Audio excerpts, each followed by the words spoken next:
Olá, gente querida do coração verde e amarelo, sou Cleiton Basso em mais um Jornal Foco do Brasil, compromisso com a verdade, edição imperdível. É sempre muito bom saber até onde vamos, de qual lugar maravilhoso do Brasil ou do mundo você assiste e está conectado conosco no Jornal Foco do Brasil. Participe do chat ao vivo, deixe o seu like, o seu comentário, sua opinião e não esqueça, veja se já está inscrito no Foco do Brasil e se o sininho de notificações está ativado. E vamos agora às notícias desta edição. A quarta-feira do presidente Jair Bolsonaro começou muito animada, hein? Você viu? Com a presença de muitos apoiadores de todas as regiões do Brasil. O presidente sempre recebendo muito respeito e carinho e conversando. Teve momentos de brincadeiras, conversa séria. O presidente também lembrou da comemoração da vitória de Lira e lembrou ali de presenças de intrusos ou de gente do outro lado na festa comemorativa. E também o presidente foi lembrado que Maduro assiste todos os dias ao Bolsonaro. Cá entre nós. Maduro, será que está assistindo o Foco do Brasil diariamente, gente? É o canal que traz diariamente notícias do presidente. Então, no final, uma brasileira, gente, fez uma oração sincera pelo presidente e pelo Brasil. Sem falar nome, não. Tinha uma aí que falava, né? Fica em casa! Olha a vida! Tava na festa, não votou no Lira e tava na festa do Lira. O Maduro disse que te assiste todos os dias. O senhor tem alguma mensagem pra ele? Tem que filho assiste uma coisa que presta, né? Pai, louvado seja teu santo nome. Muito obrigada por este privilégio de estarmos aqui unidos, intercedendo pela vida do presidente que o senhor escolheu para presidir o nosso Brasil. Tá aí muita alegria no semblante do presidente Jair Bolsonaro. A sensação é que o presidente, gente, deixou algo para trás, de que foi liberto de algo que estava travando o governo, o Brasil, ou seja, uma força que parecia querer competir de igual para igual com o governo, até atrapalhar, e ao fazer isso deixava o Brasil andando em velocidade muito mais lenta, menor do que a capacidade deste país. E que agora, com o alinhamento, a sintonia, a boa vontade de Lira, do Pacheco, da Câmara e do Senado, enfim, o governo terá condições de fazer acontecer o que se propôs, não é? E pela pauta que foi eleito, inclusive, em 2018. Foi essa também a sensação ao ver o presidente Jair Bolsonaro no Palácio do Planalto, entregando aos dois novos presidentes, neste momento que vimos, entregando aos dois novos presidentes do Senado e da Câmara as prioridades do governo, 35 proposições, que inclusive já tramitam no Congresso Nacional, e no documento, projetos defendidos pela equipe econômica do governo, incluindo a aprovação da lei orçamentária anual até março, o pedido para que o governo consiga honrar seus compromissos, o governo não fique paralisado.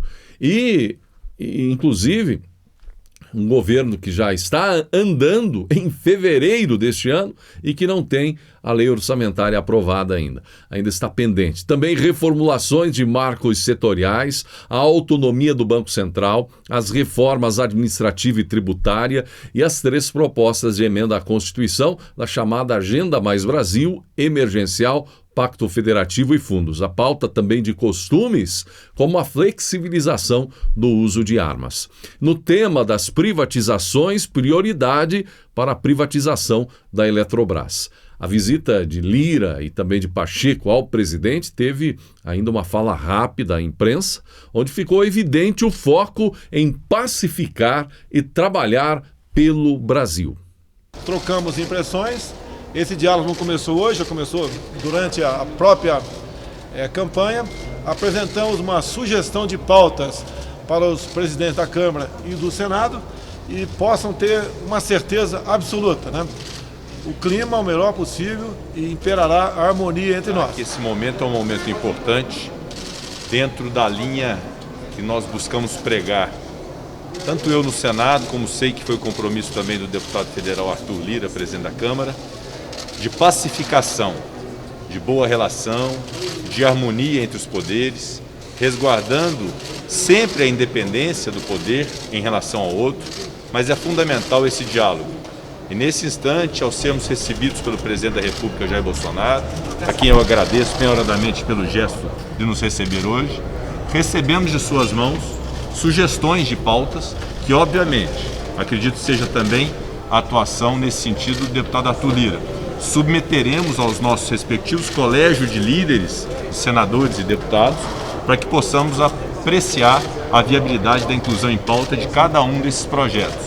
O foco principal, e também o do governo federal e do presidente Jair Bolsonaro, segundo Sua Excelência me externou, é o enfrentamento seguro, ágil e inteligente da pandemia, com a disponibilização de vacinas, evidentemente, é a expressão daquele manifesto que fizemos em conjunto nas duas casas legislativas, e a recuperação econômica do Brasil, que é algo que eu peço que todos os brasileiros acreditem, que nós vamos trabalhar pacificamente para recuperar a economia do Brasil, com todos os projetos que sejam necessários para que possamos atingir esse objetivo. Harmonia, de equilíbrio, sobre todos os aspectos, mantendo sempre a independência. Ela configura um novo momento, este ano de 2021 para o Brasil, uma preocupação 100% voltada para o combate à pandemia inicialmente, com todas as facilitações legislativas que nós possamos construir para agilizar um processo que facilite e minimize o sofrimento da população, as pautas econômicas, as pautas estruturantes e, lógico, na esteira do que disse o nosso presidente do Congresso Nacional, senador Rodrigo Pacheco, e o senhor presidente da República, Jair Bolsonaro, vamos manter um clima harmônico, de muito trabalho, de muito diálogo e de muita responsabilidade esse ano para minimizar todos os efeitos danosos e produzir um clima absolutamente de normalidade e progressivo trabalho no Brasil. Muito obrigado. Está aí, gente. Exceto em parte da mídia que não viu com bons olhos esse destravamento das relações do Poder Legislativo para com o Poder Executivo, muitos elogios marcando o clima de otimismo. Entre o presidente Bolsonaro, o Senado e a Câmara e entre os brasileiros. Entre os comentários, aqui mesmo no Foco do Brasil, podemos ver isso. Veja só. Esses caras não têm ideia do tamanho da esperança depositada neles. Receberam uma chance enorme de entrarem para a história do país. Não desperdicem esta nossa oportunidade de ouro, disse um brasileiro. Outro disse: decola Brasil, vamos trabalhar para o povo brasileiro, por um Brasil melhor. Outro brasileiro afirmou: estamos aguardando ansiosamente que essas intenções se tornem realidade. Vamos para frente. Outro ainda afirmou: façam o Congresso Nacional trabalhar para um Brasil melhor. Parabéns, nós esperamos isto. E ainda outro brasileiro ou brasileira disse: estou muito otimista com esse trio agora. O Brasil agora anda. Novos tempos. E você sentiu também esse mesmo otimismo? Claro que no meio oposicionista há o desespero, não tem jeito de ter otimismo não. Por quê? Porque infelizmente no meio oposicionista há os que, mesmo sendo contra o governo, têm bom senso, trabalham pelo país, foram eleitos para trabalhar pelo país. E há os que têm como objetivo travar, segurar, impedir avanços. Afinal, é assim que muitos opositores trabalham, porque acham que assim vão conseguir voltar ao poder, trabalhando pelo quanto pior melhor, trabalhando para atrapalhar.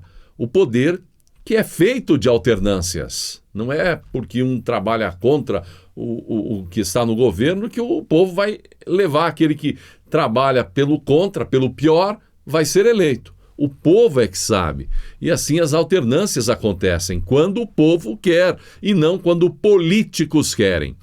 E quando esses opositores veem, como estão vendo agora, que perderam completamente os espaços, as forças para fazer a oposição de travamento, certamente só podem opinar assim, como a presidente do PT, deputada federal Gleisi Hoffmann, opinou. Ela disse: Arthur Lira será um ditador a serviço de Bolsonaro. Mas por que ela diz isso? Porque a oposição não conseguirá continuar travando pautas, querendo inventar motivos para impeachment e fazendo caso até com leite condensado. Por isso, a normalidade, que é o que podemos chamar, pois os deputados foram eleitos para trabalhar, para fazer o que precisa ser feito. O normal é isso, e não para ficar travando o país. A normalidade estabelecida agora não é bem-vinda por certos opositores. Mas para os brasileiros, veja o que disse mais um brasileiro do coração verde e amarelo em comentário aqui no Foco do Brasil. Essa normalidade, essa harmonia fará com que finalmente nosso povo tenha paz para trabalhar e enfrentar o vírus. E coroando esse momento de otimismo, o Congresso Nacional abriu o ano legislativo em sessão solene, você viu, comandada pelo novo presidente do Senado, Rodrigo Pacheco, que acumula a função de presidente do Congresso Nacional. Ao seu lado esteve o novo presidente da Câmara dos Deputados, Arthur Lira. O presidente Jair Bolsonaro prestigiou a solenidade. Senhor Jair Bolsonaro, para proceder à leitura da mensagem do Poder Executivo.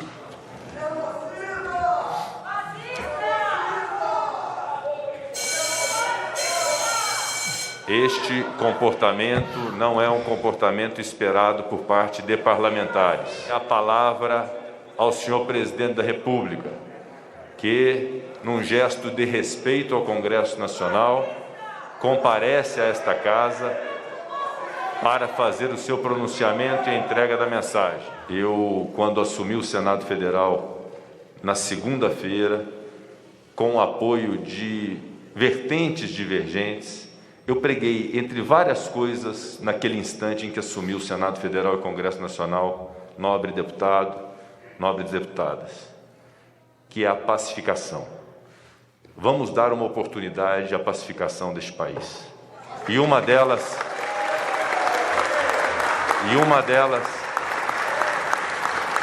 é que, respeitando a manifestação de pensamento,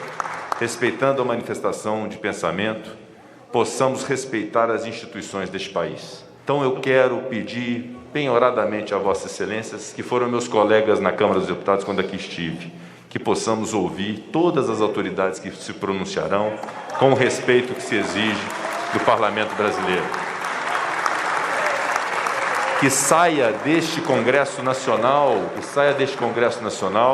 o exemplo para a nação.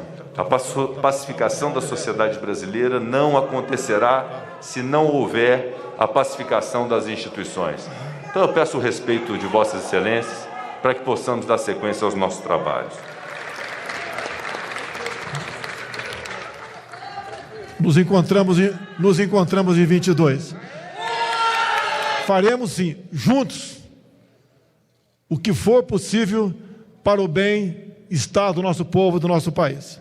O atual cenário em que o Brasil se encontra exige de todas as autoridades públicas uma atuação ainda mais coordenada, integrada, harmônica e fulcrada no espírito público para, juntos, construirmos um Brasil mais próspero e mais justo para todos. A participação de nosso parlamento é indispensável para o alcance desse objetivo. O governo federal se encontra preparado e estruturado em termos financeiros, organizacionais e logísticos para executar o Plano Nacional de Operacionalização da Vacinação contra a Covid. Com isso, seguimos envidando todos os esforços para o retorno à normalidade na vida dos brasileiros. Reafirmamos ser a Anvisa de vital importância para a certificação das vacinas. Como sempre dissemos, uma vez aprovada pela agência, será adquirida por nós. E no momento eu agradeço, porque está em tramitação, MP de dezembro, onde nos reserva 20 bilhões de reais para aquisição de vacinas. Neste ano de 2021, prosseguiremos trabalhando em prol do povo brasileiro, de nossos princípios, de nossos valores, de nossa liberdade e de nossa democracia. Bem, gente, além desses primeiros momentos com os novos presidentes, tivemos toda a movimentação sobre a mesa diretora, muita polêmica, inclusive. O Senado, por exemplo, terá 9 bancadas e 5 regiões do país representadas na mesa diretora, sob o comando do novo presidente Rodrigo Pacheco. O plenário do Senado elegeu 9 dos 10 membros da mesa do Senado para o biênio que vai até fevereiro de 2023. Das 16 bancadas com membros no Senado, 9 estarão representadas na mesa, que também terá senadores de todas as 5 regiões do país. Os eleitos acompanharão o novo presidente Rodrigo Pacheco nessa nova jornada. Apenas o cargo de quarto suplente de secretário ficou desocupado, sem que nenhum partido tenha indicado nomes para ele. O seu preenchimento ele será feito em outro momento e poderá levar o total de partidos representados na mesa para 10 ao todo. Além do presidente Rodrigo Pacheco, a mesa será composta do primeiro vice-presidente, o senador veneziano Vital do Rego, do MDB da Paraíba. O primeiro vice é o substituto imediato do presidente da casa nas suas funções em casos de ausências e impedimentos. O segundo vice-presidente será o senador Romário, do Rio de Janeiro. Na primeira secretaria estará o senador Irajá, do PSD. Quem ocupará a segunda secretaria será o senador Eumano Ferrer, do Piauí. As outras 2 secretarias que auxiliam o presidente nessa condução das sessões ficarão com os senadores Rogério Carvalho, do PT de Sergipe, e o Everton, do PDT do Maranhão. Nas 3 suplências já distribuídas, elas estarão com os senadores Jorginho Melo, do PL de Santa Catarina, Luiz do Carmo, do MDB de Goiás, e Elisiane Gama, do Cidadania do Maranhão, que será, aliás, por enquanto, aí a única mulher na mesa do Senado. Os membros da mesa do Senado, com exceção dos suplentes, eles também compõem a comissão diretora que se encarrega da organização e do funcionamento da casa e da redação final de todas as proposições que são aprovadas pelos senadores. Somadas, as 9 bancadas com assento na mesa têm 62 senadores, mais de 76% do Senado, o que revela um apoio irrestrito ao senador eleito Rodrigo Pacheco. De Brasília, Fábio Santos. E a deputada federal Bia Kicis ganhou as manchetes por indicação para presidir a importante Comissão de Constituição e Justiça na Câmara. A deputada federal Bia Kicis foi indicada para presidir a Comissão de Constituição e Justiça na Câmara. Bia Kicis diz que seu alinhamento político com o presidente Jair Bolsonaro não tem nada a ver com essa indicação. Bia Kicis foi procuradora do Distrito Federal por 24 anos e também foi vice-presidente da comissão em 2019. Ela afirmou também que tem as condições necessárias para presidir a comissão. Ela diz que tem, além da capacidade política, né, que pode fazer com que ela converse com os integrantes e também dar protagonismo a todas essas pessoas, o conhecimento jurídico necessário para presidir a Comissão de Constituição e Justiça. A Comissão de Constituição e Justiça, que é a mais importante da casa, ela é responsável por analisar os aspectos constitucional, legal, jurídico, regimental e de técnica legislativa e de projetos, emendas ou substitutivos sujeitos à apreciação da Câmara e à admissibilidade de proposta de emendas à Constituição chamadas PECs. Bia Kicis esclareceu ainda que foi indicada para a presidência da CCJ pelo PSL após um combinado ali, um acordo do partido, mas ainda cabe eleição quando a comissão for formada. Ela disse que deve ser candidata única e espera contar com o voto de todos os colegas. Alguns veículos de comunicação fizeram questão de destacar que Bia Kicis é investigada por fake news e ela falou sobre isso durante a entrevista que deu à Rádio Jovem Pan. Ela disse que qualquer pessoa pode estar sujeita a publicar uma informação não verídica e que uma única vez isso aconteceu com ela, ela logo em seguida retirou a postagem e pediu desculpas aos seguidores, mas que ela não propaga fake news e que essa fala, essas acusações, elas são usadas para calar a sua voz e que isso é censura e, portanto, ela não aceita esse tipo de imposição, né, de censura, de silenciamento. Os apoiadores do presidente Jair Bolsonaro comemoraram pelas redes sociais a indicação de Bia Kicis para a Comissão de Constituição e Justiça. De Brasília, Andréia Luiza Matias.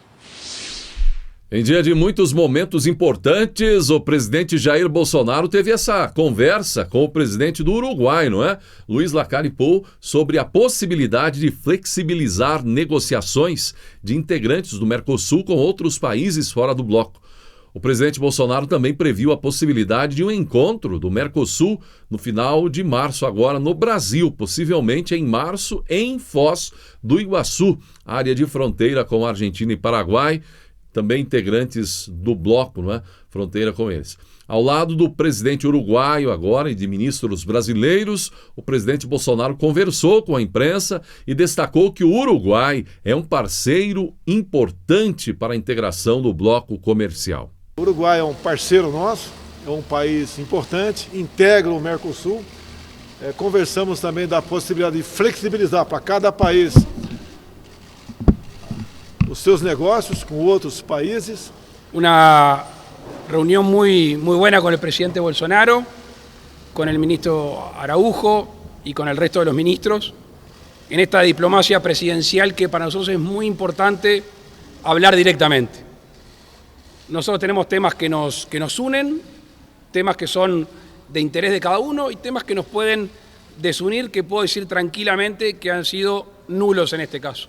Me voy para Uruguay, presidente, muy satisfecho, muy contento, porque cuando encontramos temas y caminos que hacen bien a la región y fortalecen tanto a los pueblos brasileños como los uruguayos, para nosotros es una entera satisfacción. Por supuesto que tenemos una agenda muy grande que tratarán los ministros, pero hoy me vuelvo a mi país con la noticia de que hemos coincidido en la enorme cantidad de temas que es la libertad de nuestros pueblos, la prosperidad de nuestros pueblos y, por supuesto, la buena relación y la comunión, en este caso, de Uruguay y Brasil. Así que, presidente, me alegro mucho de haber tenido esta reunión y a ustedes muchísimas gracias. Termino dizendo que estou muito honrado com todo o povo brasileiro em receber essa ilustre visita. Essa é a nossa reunião com os 4 presidentes, brevemente, também vai ter a parte informal, uma sugestão dele, onde nós possamos ficar mais à vontade para discutir questões internas nossas, bem como do mundo todo. E é assim que nós agimos. O ex-presidente Fernando Henrique Cardoso concedeu uma entrevista à imprensa, falou do declínio do PSDB, que declínio, e parece que deu uma rasteira no governador de São Paulo, João Dória, para impulsionar, adivinha, a ideia do apresentador Luciano Huck como candidato à presidência da República. Parece que com o DEM a situação complicou, abriria uma porta no PSDB através dessa defesa de FHC para Huck por ali, ser um tucano. O que alguns estão comentando, então, que seria um candidato a presidente dos bilionários em 2022. O PSDB precisa tomar rumo, precisa ter uma palavra afirmativa forte. Os partidos têm seus ciclos. Espero que o PSDB não esteja em seu ciclo descendente, mas se estiver, pobre do PSDB, disse FHC. E continuou. No caso do PSDB, tem 2 candidaturas mais fortes, a de Dória e a de Eduardo Leite, governador do Rio Grande do Sul. Não sei se o Eduardo Leite vai se candidatar. O Dória certamente tem possibilidade como governador de São Paulo. Agora o problema, tanto de um quanto de outro, é ganhar o resto do Brasil. Nasci no Rio, mas me lembro que era difícil, muito difícil entrar na Baixada Fluminense, afirmou a FHC, insinuando que o global teria vantagem contra a Dória.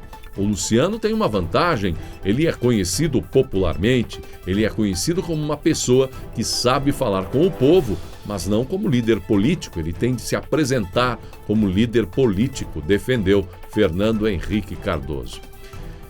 E assim, quem perde, não é? Vai perdendo espaço, teve aí a oportunidade junto à Maia de tentar ganhar a eleição na Câmara, no Senado, e Dória também foi um dos perdedores da derrota de Baleia Rossi. Quem perde tem o direito de espernear, e é o que muitos acham que João Dória está fazendo agora. esperneando. Após ver o enfraquecimento político, então, com a derrota de Maia ou de Baleia Rossi, você viu que ele andou falando também agora de Lula, de Dilma e também de Bolsonaro. Se a sua vida tá difícil, imagina a do Dória, minha gente. Dória trocou farpas com Rodrigo Constantino, ao vivo na Jovem Pan, depois fez críticas à prefeita de Bauru, foi respondido pela prefeita e deu entrevista ao jornalista Kennedy Alencar e foi perguntado a respeito de ex-presidentes. Foi perguntado a respeito de Lula e Dória disse que Lula cumpriu seu papel. Aí foi perguntado sobre a Dilma, ele disse que a Dilma foi a extensão desse papel. Tive a impressão de que foi um papelão, né? Quanto papel foi destacado ali por Dória ao falar dos ex-presidentes do PT. E aí, finalmente, Dória foi perguntado sobre o atual presidente do país, o presidente Jair Bolsonaro. Aí ele foi rápido no gatilho, né? Aí ele tinha mais adjetivos para o atual presidente. Ele disse que o presidente é um desastre, é o pior presidente da história da República, do Brasil, é uma vergonha para todos nós brasileiros, é uma vergonha para o país como um todo, destacou Dória ao falar do presidente Jair Bolsonaro. O Datena, mais tarde, falou sobre essa entrevista do Dória ao Kennedy Alencar. Dória que falou sobre ciência, né? Falou sobre flexibilização da abertura de comércios que está vigente em São Paulo. E ele disse que está pensando sim nessa flexibilização, mas vai seguir a ciência. Sobre isso, Datena disse o seguinte: ele segue ciência nenhuma. De acordo com o apresentador da Band, o Dória desce a lenha no presidente da República, mas segue ciência nenhuma. Pois é, né? Após a conversa quente também entre o governador de São Paulo, João Dória, e o jornalista Rodrigo Constantino, agora a proposta de um duelo. Constantino resolveu fazer um desafio a Dória. Constantino propôs, com base em uma sugestão do empresário Luciano Hang, que Dória e Constantino, andem pela Avenida Paulista em São Paulo e sintam a reação da população. Diz Constantino, ou Hang, ambos, Dória e Constantino, se encontram na Avenida Paulista, com direito àquela música de faroeste, lembra? Em dia de semana, horário de trabalho, marcam um ponto de encontro, dão vários passos, 5 quadras para cada lado, e se encontram no meio. Vence não necessariamente aquele que chegar antes, mas aquele que chegar inteiro, sugeriu Hang a Constantino. O teste de popularidade, segundo o jornalista, seria feito sem seguranças ou policiais. Fica aqui lançado o meu desafio nacional para o senhor. Nós tivemos o entrevero hoje. Uma parte vai ser resolvida na justiça, como eu já prometi, mas esse teste de popularidade sugerido pelo empresário Luciano Hang me pareceu extremamente interessante. Eu topo. É só você, Dória, dizer a hora, o dia e o local, e eu estarei lá, finalizou Constantino. Seria um duelo, não é, entre o jornalista e o governador, ao modo Velho Oeste, e dá, como falei, para colocar aquele fundo musical de faroeste, não é, sem armas, apenas teste de popularidade. Um de um lado, o outro de outro, o governador de São Paulo, João Dória, que será que vai se pronunciar a respeito dessa possibilidade, essa proposta agora de duelo com Constantino. Aliás, Dória que anunciou a revisão do Plano São Paulo e o abrandamento de medidas restritivas nos fins de semana, plano que inclusive motivou essa discussão entre Dória e Constantino. As mudanças são válidas já a partir deste sábado, dia 6, em todo o estado. Segundo afirmou o governador João Dória, o funcionamento de bares e restaurantes volta a ser liberado antecipadamente agora nos fins de semana. E hoje, voltando ao Alvorada, o presidente Jair Bolsonaro respondeu sobre os insultos que recebeu no Congresso Nacional. Tinha meia dúzia de pessoas lá. Meia dúzia de gato pingado, aliás. Esquerda, né? Enquanto a gente está aqui. Falaram que eu estava mentindo, eu falei de corrupção. Tudo bem, o parlamento Nossa, maravilhoso.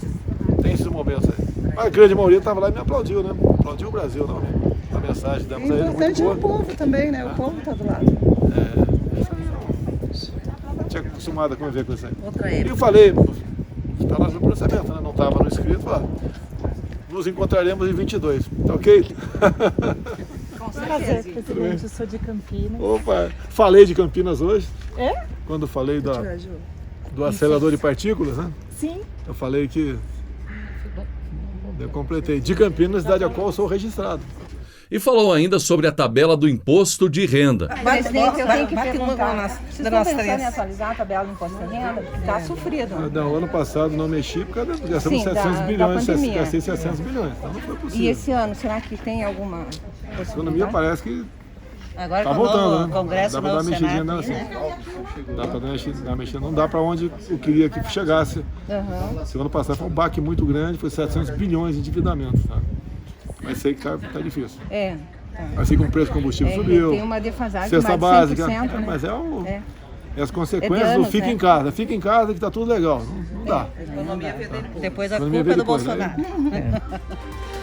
Muito bem, gente. Confira agora reflexões emocionantes no canal Reflexões, belíssimas lições de vida.